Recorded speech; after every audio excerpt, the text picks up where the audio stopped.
to the latest episode of Gallifrey Pirate Radio, episode 167. We're reviewing, In the Forest of the Night. Yes, what Drew just said. I am your host, David Beauchamp, and I'm joined by my co-host. And I am high on Halloween candy, Drew Meyer. So, doesn't it feel like this episode came out a really long time ago? yes. Yes. I am so looking forward to the first part of the finale that I'm kind of just forgot that this episode happened. And actually, that's almost my review of In the Forest of the Night, which of course is the episode that was at this week. I'm just going to say it was written by Frank Cockrell Boyce and directed by Sherry Folkson. So yeah. Yeah, okay, I think, honestly, I think we both agree that this is probably the lowest point or of the season. Yes. But I think the caveat to that is that this is an excellent season and the bar is set incredibly high, and this episode did not perform the way I think They intended it to? they intended it to, the way I would have wanted it to. And what I think is fascinating is the things I didn't like about it are not the things I thought I wasn't going to like about it. Yeah, no, it's strange. I felt like they were going to go one way, they went another. I thought they were going to play the fairy tale aspect of things, and they didn't, which I think was a huge mistake on their part.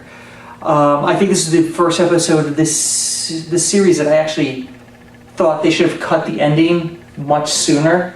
Like the entire scene with the daughter mysteriously reappearing. Yeah, Annabelle showing up in the if Annabelle, the missing daughter who magically appears from the shrub, doesn't show up again in the next two episodes, Yeah, that taste that I have in my mouth for this episode is gonna stay there. If she does show up, I still have a problem with it because we shouldn't. Doctor Who isn't a series of, it's not a serialized show. There's a running arc, which is great, and I'm enjoying it. I'm very intrigued to find out who Missy is next week.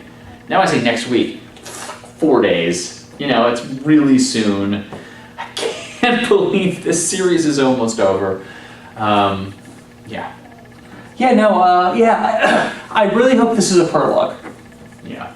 I really, really do, because if it's not a prologue, I think they missed their mark on this episode. I think it's a hot mess. I think there are a lot of really good ideas going on. I just don't think they all come together at the end. I agree. While watching it, I definitely felt that the part that intrigued me most was this almost primeval idea, fairy tale idea of what the forest meant to mankind's psyche. Mm-hmm. I thought that's a really cool idea. This sounds like a Neil Gaiman script. It should have been a Neil Gaiman script. Well, let's see. It had children in it, and it didn't feel like it was put together well. It kind of felt like the last Neil Gaiman script. But it was nowhere near as bad as Silver Nemesis. Nightmare Silver. Yeah. Or Silver Nemesis. Because in this one, surprisingly enough, I thought the kids added to the story. Yeah. I really thought that they, the three children whose names I remember, all right, the two children there's Maeve and Ruby, and I think maybe Bradley. Yeah. Though I gotta say, it's a fairy tale story. Yeah. And the girl's name is Maeve, Queen Maeve, Yeah. it's the Queen of the Fairies. And it takes place in a forest, and her last name is Arden. Megan and I were watching this going, oh yeah, she's not even real. She doesn't exist. She's the daughter that went missing. Like, we thought that Maeve was the daughter that went missing, and there was some little switch around, and that wasn't the case. And that would have been better. Well, maybe we're just too clever for this show. And we're not. No.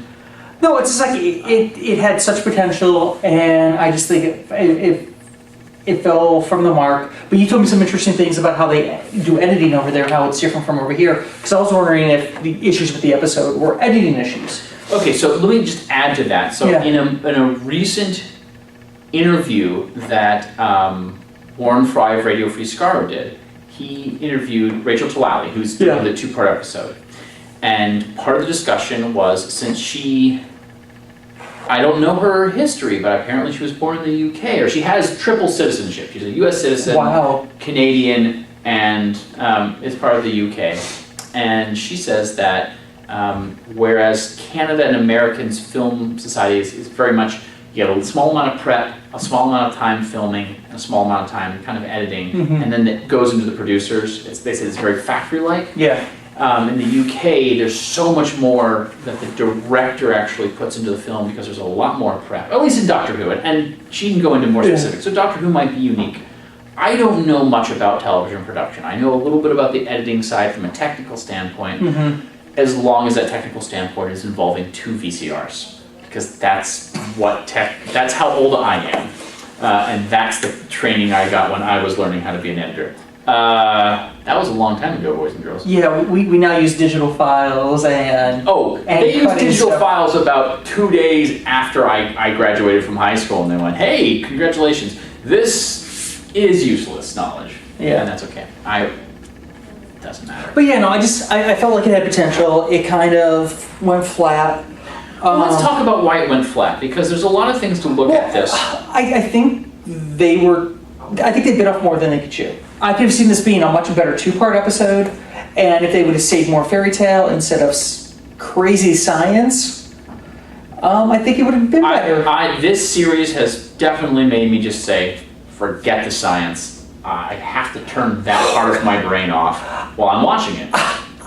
Very rarely do I say, listen to the science, because I'm able to, deal with the science fantasy of it all. But I think this one went...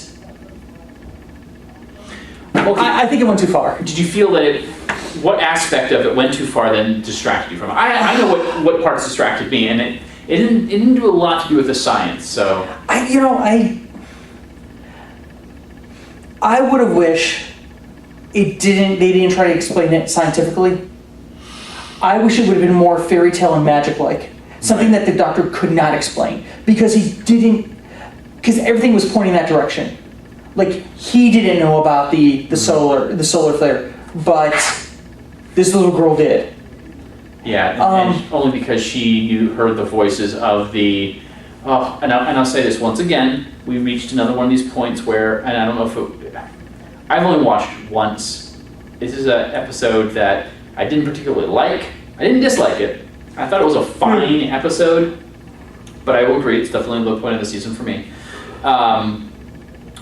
But the audio, once again, I feel is very much geared towards people who have good audio systems. I mean, okay, I have a friend who's a sound engineer, and he is kind of on the forefront of what's known as like 3D sound. Yeah. Like the idea that you could close your eyes and listen and still feel like you're actually part of it.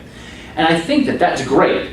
If the theater has that, or your office has it, or your home system has it. But I got a rinky-dink thing and I'm playing off of a computer. So most of the time, the sound, the actual score, is over the volume of the dialogue, so I can't always understand what people are saying. And in this case, our aliens, when they possess Maeve, and they're talking through her, couldn't understand a word they were saying. I'll tell you this was, even with, and I have good stuff, you know my setup, and I tried 2 different versions of this. I was having issues hearing stuff in this one. I'm looking forward to rewatching the entire series once the DVD comes out. I think it's on December 9th, with subtitles. And it's partially because I'm an American and I have a hard time understanding Capaldi's accent. But I think it's also the transfer on the DVD is going to be better than what is sent out via... I'm hoping, because this episode I think was particularly bad for sound. Like I said, I watched it in 2 different formats. I watched the standard version and I watched the 720, and I still had issues with sound on this particular episode. I don't know. It felt like it was trying to be a Green Death, or one of those eco episodes. Well, yes, let's talk about that. Yeah. I think you can't deny that there's a certain Green Death, eco invasion of the dinosaurs. There's certainly that. But there was another message. I feel like it kind of got a little political with it. Don't chop down the trees are your friends, kind of thing. And that's fine. I like those messages. I'm a big environmentalist. There was another kind of thing about children and medication that bugged me even more. Actually, I'm sorry, I shouldn't say bugged me even more, because the environmental message doesn't bug me. But the children and medication part did. There's a couple of reasons. God, there's a couple, okay. Now I'm getting angry again. Well, no, I think this is good. Children and medication. Yeah. The burden of care. Mm-hmm. Both of those things are really important. And so what we got to see is Clara taking a field trip to the National Museum. Would love to do that. Oh, yes. I don't understand why the maths teacher is taking them on there, but that doesn't matter. And why they're Or actually... the English teacher. Or the English teacher, or the fact that the English and math teacher, who I think pretty much everyone assumes is dating, allowed them to take a group of what is essentially, they say gifted children. Yeah. And Clara, and I hated this, said that they were the trouble kids. That basically saying, oh, we say they're gifted, but instead they're troubled kids. And No. She said that's what she calls them. that's what she calls them. Yeah, she calls them and it's not what the school classifies. It was her own personal opinion. Right. Yeah, that. No, that's what I'm saying. Yeah. Is that a teacher, Yeah. though admittedly, being an educator myself, we say much worse things about your children all the time. It's true. But Clara has been very much wrapped in this identity of being an educator. And, Yeah. and if we are seeing it from a chronological standpoint from Clara's timeline, we are seeing the fall of Clara. It feels like. It definitely seems like there's a kind of a weird thing going on with that. And we'll see what happens with the next Yeah, I know. We'll talk about that later. But I felt that burden of care that she's so careful about in Kill the Moon is gone. Like, she is willing to go with the doctor. She's willing to let the kids die. Oh my God. Oh my gosh. It just hit me. I'm gonna have to talk about what we saw in the teaser. Let's not. Let's wait. No. The problem with because you just pointed out something very, very important about the change of character. Right. What if what they say in the teaser is actually true? That Clara is not Clara? And that this is somebody else, and we're not actually getting our Clara. At this point in time? At this point in time, at some point, just because we've had it before with the Gangers, and with Amy. I mean, it'd be really bad if they're rehashing that sort of plot line. I'm not going to lie, but we've had Zygons assume identities. We've had other things assume identities. Why not something else? I mean, and that could explain why we've had this shift in Clara. We could. If it's anything other than a Zygon, I'm going to be really miffed. I personally, if we're going to talk about the next week trailer just briefly, my guess is, I've been pushing for a future version of Clara. Yeah. The moment she says Clara Oswald doesn't even exist, I don't believe it. I don't believe that. I believe that she's, Just saying to say it. Just saying to say it. Yeah. Yeah. I don't think they would allow that to go out if that were actually a thing. But doesn't matter. Okay, I just want to talk about so we've got the doctor saying that you shouldn't medicate children, and I'm in agreement that not every problem that a child has can be solved with a pill, but some of them do. You and I work with many of these people, and I'm not going to say kids, where that medication is very real and it's very important, and to have someone as iconic and important to children as the doctor, to give that message you shouldn't, he didn't say you shouldn't medicate your children, he says something else, I don't remember what it is, but hold on a second, but to have kids watch that, and this is, I think, a show very much directed for children. I think, and I didn't watch it with kids this time around. I didn't have my buddy next to me sitting there watching it. I was fascinated to find out what he thought of this episode. But, because, if you can have an episode with a bunch of kids in it, chances are none of them are going to die.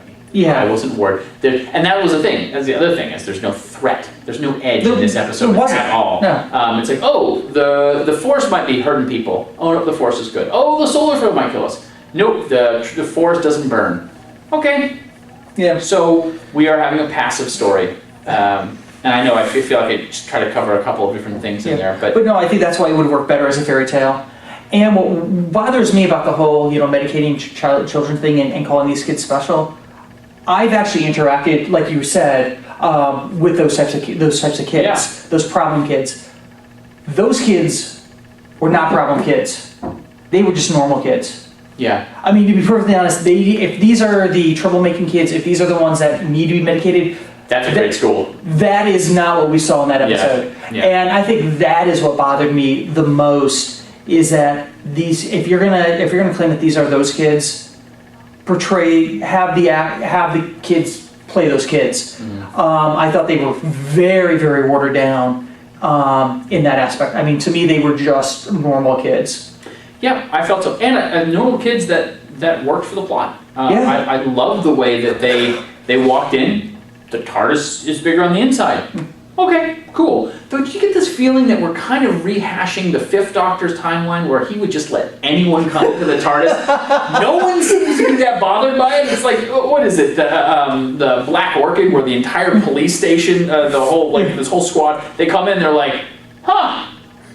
Different. But I do like what that one kid said, Ruby. She's like, because the doctor's like, why are you shocked by this? Oh, we just saw an entire forest spring up overnight. This is nothing. This is nothing. It's true. And honestly, the kids added so much to this episode. Yeah, I agree. And for once, I really didn't care all that much between the dialogue between Clara and Danny. I thought it was like the weakest it's been.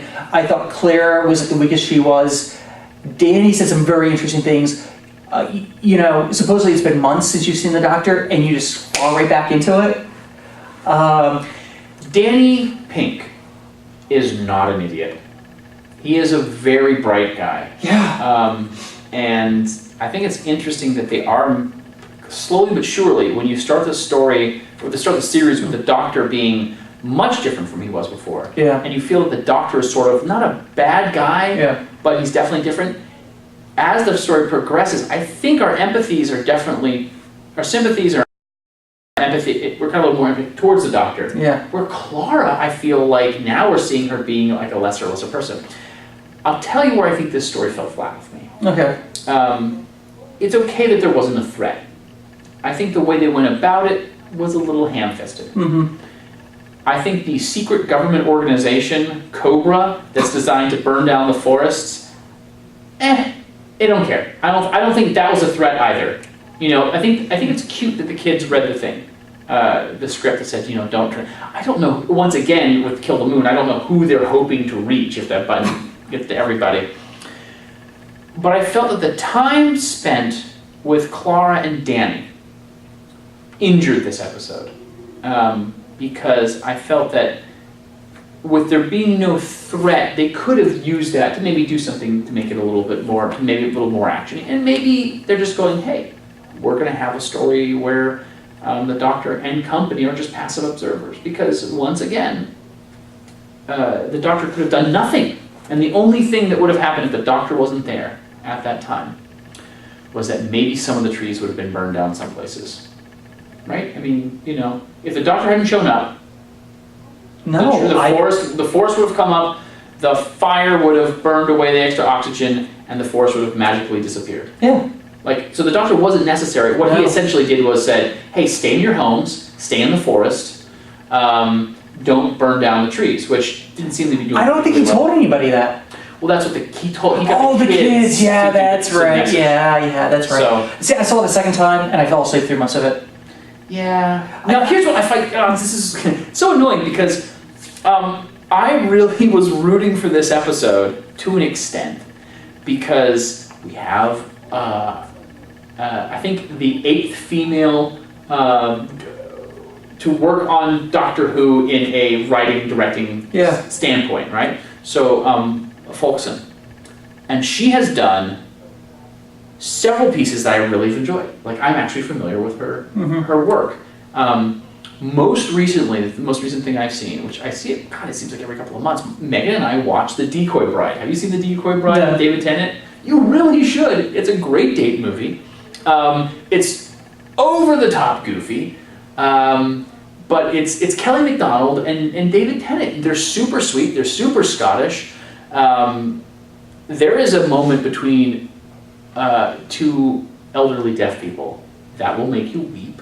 It's well directed. It's a good film. Yeah. She did the 2005 remake of My Family and Other Animals, which is the story of Gerald Durrell, who is a famous naturalist. His brother is Lawrence Durrell, who did the Mount Olive Quartet. I have a signed Gerald Durrell book. It's really something special. And she did some of the episodes of Casanova. Okay. Which, have you seen Casanova? Have you watched that one? No. Tenet? You and I should watch that Okay. one. It's a lot of fun. So, I mean, saying all this, where do you think it fell flat? With especially because now you're telling me she's a phenomenal director. Oh, I like this stuff, and that's why I was Yeah. rooting for it. Do you think it had something to do with the writing? Okay, here's what I think. I think that, yes, it has something to do with the writing. I think it's the script, and I think it's that having to throw in the arc may have injured this. So I don't know, like, so it's the Danny and Clara, Yeah. Clara and Doctor Yeah. story. I think, you know, the 5 minutes that was thrown into this, and in a 44-minute episode or Yeah. whatever, 5-6 minutes of that, no more, because I guess it has to be structured around Yeah. that. That could have been tweaked. I think if you had played up the fairy tale aspect, I love that once again the Doctor doesn't know what's going on. I really like the Doctor Yeah. not going on. One of the things I didn't like about Tennant and sometimes Smith's era is he'd walk into a situation, he'd know exactly what it was, but wouldn't always know how to deal with it. I like feeling that the Doctor is not necessarily in charge. It's nice to have that. It's a good change. You know what I'm wondering? I'm wondering what got left on the cutting room floor. The more I'm thinking about it, the more I'm wondering that when we get the DVD Blu-ray release, if we're not going to get some extended cuts for this specific episode. Well, the details have come out for the DVD release. I don't know about Blu-ray, but the DVDs didn't list anything as far as extended. But a lot of times they won't. They might say deleted scenes. I mean, the thing is when you say deleted scenes, it could be for any episode, for anything. Because I think with some of the previous releases, they had, they just said deleted scenes or extended, but that's all we knew. And yes, sometimes we do know that on the Blu-rays they do pack extra things on there, like the night episodes, the episodes were only on the Blu-ray, they went on the DVD. God, that's right, I don't know those yet. I don't know. So who knows? I mean, I have a feeling that some stuff might have been left on the cutting room floor where they just had to cut to fill the time. Yeah. And those might be those key scenes. Because honestly, just going back to the very end, just having the daughter reappear, Well, that was a really bad way of ending. I'm wondering if there wasn't more somewhere else in the episode. I mean, she's certainly mentioned. It doesn't come out of nowhere. No, She's but mentioned several times in the story, but it's just, what a way to... it's strange. Does it end with her? Yes. Or does it end with Missy? I think it ends with Missy. But it goes to her and then it just fades and then it's suddenly... Because she says, I wasn't expecting that. Oh, Missy, before saying, okay. Yeah, Is it the so- one before where she says, I love surprises? Yeah. So I don't know. I like if they don't reuse her. Yeah, you're right. But I think we've sort of we've beaten this episode. Well, yeah, I'm afraid that if we continue talking to it, I'll just sound more and more negative. Again, I didn't dislike the episode. Right. It's just a low point. It's a low point. The next time I watch, when the series comes out on DVD, when I get it for Christmas, I'm going to watch it all through. Yeah. After that, I'd be surprised if I watched this episode again for any reason other than like a review. Yeah. Anything else we want to talk about? Let's see. Bellingham passed away last week. Yeah. She was the judge from the Trial of the Time Lord. They knew that she was ill. Yeah. So that wasn't. I don't think it's a surprise. I can't remember. We've had a lot of people. We've lost a lot of people in who recently. Evelyn Smythe. I forget the actress's name. Yeah, From the Big Finish Audios. Sables. But we did talk about her, didn't we? No, that was on the Lost episode. That was on the Lost episode. Okay. You know what? Let's hold off on that because Yeah. you and I have discovered Evelyn Smythe, and we really need to. Once Series 8 is done, and we're going to do a recap of Dark Water and Death in Heaven, and then we're going to do a recap, I know, of the entire Series 9 as it stands. Then we're going to start jumping into our in the interim between then and Christmas. We're definitely going to start talking Big Finish, and I'm very excited about Evelyn Smythe. Oh, one thing I do want to talk about is the Omni rumor, because there's been some small development. Okay. One thing is most people are now believing the Omni rumor is dead. I mean, a lot of the diehards that were sort of stoking the fire think it's dead. There's no truth to it for various reasons, and I definitely really want to get into that. But there is a lot of talk about the Underwater Menace and Marco Polo. and about why we have not, because a lot of people have said from numerous sources that they found multiple copies of Marco Polo. Whether it's true or not, we don't know. But everybody's wondering, why haven't we seen it? Why haven't we seen it if it has come out? Same thing with the Underwater Menace. Why have we not gotten this DVD? Well, come to find out that BBC is launching their own digital resource where they could sell episodes. It's kind of like their version of iTunes in a lot of ways. Okay. After seeing the sales of The Enemy of the World and Web of Fear, they were #1 sellers for iTunes for quite some time. So what better way to launch a new service where you're trying to sell digital content? Underwater Menace and Marco Polo. Because just think about how much everybody wants Marco Polo. I think a lot of people will purchase into that service. Oh, if they launch that service and say they have Marco Polo, they will get my money. Until they actually say it. I know, but a lot of people were like, because there've been a lot of rumors that are pretty solid about the Marco Polo. It could still all totally be wrong. These are just, musings that, of other people. But, it made a lot of sense to me, Gotcha. hold stuff off. Because, why split your money with iTunes when, people are gonna go after Marco if you're going to have your own service. Sure. And thank you once again to Geek Gala. Our logo on the back of the shirt was awesome, and we had a great time at the Time Travelers Ball. At least I did. Drew wasn't there. I was performing a wedding. So thank you yet again, guys, for having us out there, and it was a huge blast. And shortly, Drew's going to be at LIHU. Hey, I wanted to also mention, depending on when this goes out, if this goes out before Halloween, happy Halloween. I hope everyone has a safe and happy Halloween. If you want to send us photos of your Doctor Who themed costumes, please do. You can send it to our Facebook page, or you can probably post them on YouTube. I don't know if that's how that works. But as far as Doctor Who Legacy is concerned, if you do have a Twitter account, if you're not a part of the newsletter, you got to sign up for the newsletter. You get all sorts of great codes. They'll let you know any kind of special happenings that are going on. One of those, on Halloween, if you get on Twitter, I'm not on Twitter, but I might create an account for this. If you get on Twitter and you tweet Doctor Who Legacy, they've got a list of the 2 things you need to say. They will send you something special. I do know that one of the things that is going to be launched is a new skin for the TARDIS, new costume. It will be the TARDIS covered in webs from the Web of Fear. Oh, nice. Ooh, looking forward to seeing that. There's the new Rory, Rory Centurion costumes coming out. That comes out this weekend. Yeah, we're gonna get some really cool stuff coming out. So. And also, if you're a part of the newsletter, you got the 4th Doctor code without having to go search it out. So yeah, there are lots of advantages of just signing up for that newsletter. And if you're going to be at LIHU, look for me. I'm going to be on 5 panels, but especially the Assembling a TARDIS team, where I've been given 100 codes to give out during LIHU. They're going to have several codes that are part of the actual program guide. But if you find me, I'll get you one of our cool limited edition Doctor Who Legacy ribbons, which look really good. They are awesome. They are very cool. We're definitely doing ribbons next year for all of our conventions. Yeah. Also, there'll be a code for the TARDIS and several of the TARDIS costumes. So yeah. Awesome. So I guess that's everything. I'm sure there'll be more to talk about next time. Oh my goodness, Dark Water. First part of Dark Water. First part of the finale. Yeah. So this is GPR signing off until next time. Peace.